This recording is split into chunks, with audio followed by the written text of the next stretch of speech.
Hey guys, what's happening? Jamal Hustle here from Bermuda. What's going on today? I know we're motocross fans and this, the life of a motocross rider. A lot of us fans know some things, some of us are in more depth and in more tune than others. However, I come to bring you what goes on behind the scenes. It's a lot of training, you know what I mean? To the work week, physical, cycling, running, consists of some training during the week, sprint motors, supercross sprint motors when you're preparing for supercross, 320 lap means events, you're running at your home track, you're running during the week, you're cycling, the top riders, James Stewart, Ryan Dungey, Ryan Villapoto, Ken Roxon, and Justin Barsha, you know what I mean? And, the slightest of things sets them apart from each other, especially seeing Ryan Villapoto, is actually strong, mentally sharp, and you can see he's worked on his starts this season. So there's a lot of that been going on in his backyard, a lot of starts, and making adjustments to the bike, testing and suspension, and that goes for all the factory riders in the top level. But what I've taken note of, James Stewart in particular, and Ryan Dungey, like all those top riders, Justin Barsha has been struggling with bike setup. He hasn't been producing the results this year. His rookie season was better than his second season as a pro. And a lot of it is come to do with struggling on the bike setup. So there's a lot that goes into the testing in the sport of supercross. Now we have to understand that the slightest of things, if the slightest of thing is not right, the rider's not being pushed past his comfort zone. You know what I mean? I would say push to the edge because they're in fear of crashing. Just the slightest thing off. The slightest, it could be a little off on the suspension, they're not going to go that extra mile. And I've noticed that, especially in Justin Bosch or Ryan Dungey. You know, even James Stewart at Glen Helen, he was struggling with bike setup, and it wasn't a factor at that very first outdoor national. So there's a lot of rigorous testing that goes on through the week as far as the bike setup. That has to be pretty much spot on. But maybe you're wondering why do they do bike setup? Well, when you're testing through the week, you're trying to get, it's about the comfort of the rider, really. So the rider has to be comfortable, and it's getting it where it's comfortable, you know what I mean, and close as possible. So when they do get to the track, they only need to make minor adjustments.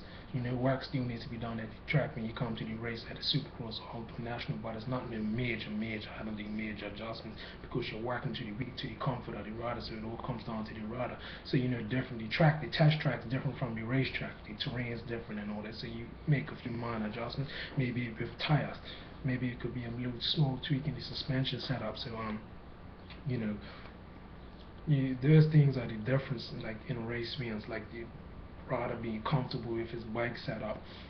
There's so much separating. It's very little separating the top few guys in the 250 class and the 450 class.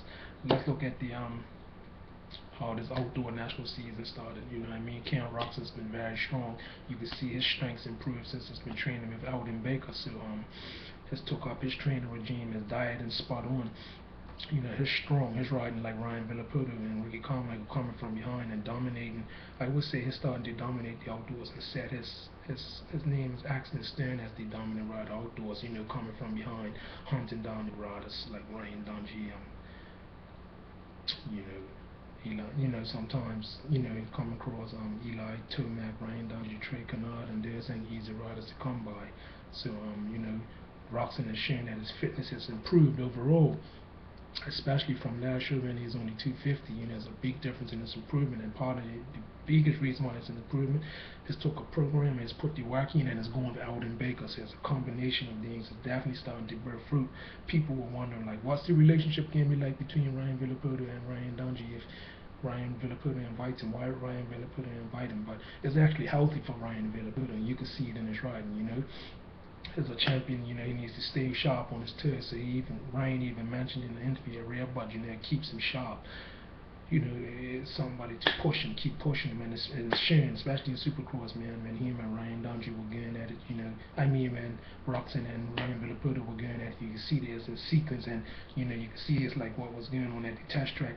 The competitiveness was during the track, and Ryan Villapoto took on the challenge. The same way he took it on as if he is training in the same round with Roxon. So it's pretty healthy for Villapoto to have Roxon training behind him, and they're both got the same trainer. Some people wouldn't do that, but it's paid off Ryan Villapoto. Like he said, it keeps him sharp and it keeps him getting that push. So other than that, it's good. But Ryan Dungey, It's a lot of testing that goes on behind the scenes. Ryan Dungeon's not comfortable with the bike setup, so just that little off bike setup throws him completely off, and it's not performing to his full level. So just their minor adjustments on the bike. Justin Barsha, bike setups, it's not really pushing to full speed. You know, these guys ain't comfortable, they're not going to go to full speed. And as James Stewart said, once his bike improved outdoors, he started getting better results. But as of her late, his back on that crashing pattern, so he needs to snap back out of that. But that's my conversation with you for today. Have a good day. Enjoy my video.